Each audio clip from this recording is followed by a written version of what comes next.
şu keyvanım bilen gaytmaynam diyen on sirede ho mugo sirede arçağı gidelin ule sirede gilen tut ay dikkim ay dikkizaninim ay barik gelsene ay dikkizan ay inim zan baro yengen çağırsana ho Yenge ho Uy pottiş kaka. ha ne amoli Sen bilen hak mı?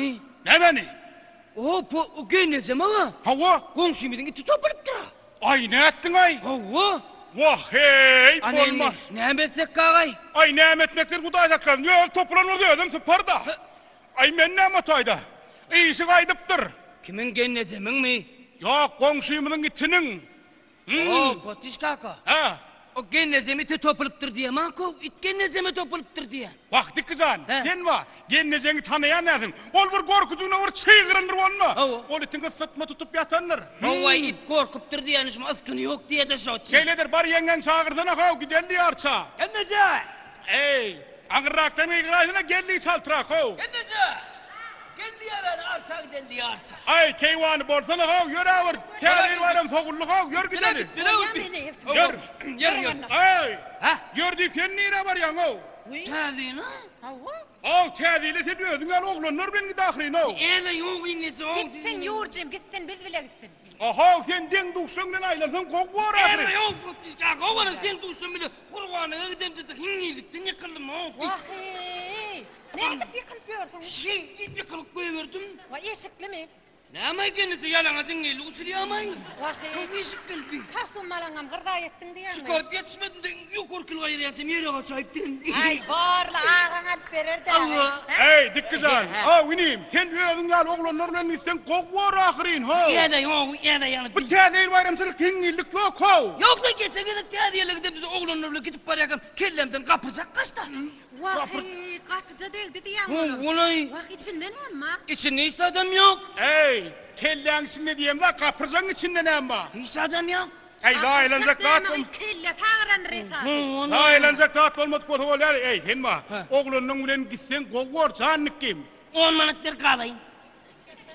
değil ben sana 10 manat verdim mi Ona aldı. kim Hummut. ey ne misin homma da veriyen O ben TL'mi kadar verecek. Anam. TL'ine karattın mı orada Allah. ne mi dedi dikkizan Onu aklı kente diye. ey men sen aklın keltediğini muhtamaydıp verecek ahrin o Bolyalı şonyalda tökman mı? ey dikkizan ineyim Yo. in ol sen oğlunun ulen git diyen hav 10 manatlar o kalayım ne? bak bu dükkanına bak oğlunun ulen git Ver ver. Ne da yok yine çok diyeceksin o. Karış kayu. ha Şu çağın ne mağramma yoğurcucuğum gitsin yoğurcum. Yoğurcum. Akşam şunu öğürecek diye mesele ettin ha sen. Şeyle mi bor ineme ay dikkizan Ne ama? ay ineyim an berik gel Öğün alay. ay dikkizan gel hav verik hav Gelay değil ya o. gel değil hav dikkizan Ne yapayım? ineyim yeni va ehip orada öğürecek hav Ana. Haydi. ay ay ey bir öğürecek katiliğine utanın olurlar hav Utanyan ne Osman? ey durdun hav Utanıp doğra yoğurcucuğum. ehip orada va yine arsadan geleli onun gelinecekle masaya sana gelincik alıp verecek Vay, on numara mira. O dostumla tevuş koyulacak lan. ey olur bile ne yapayım fiyavuz yok hav Tadiyle mi gelin bile gider ne oğlanla bile gidecek hem de. ya kav hükman fiyavuz mu lan ne deyip o da arsadan gelir seni öğürecek böyle mi Adral gelecek mi?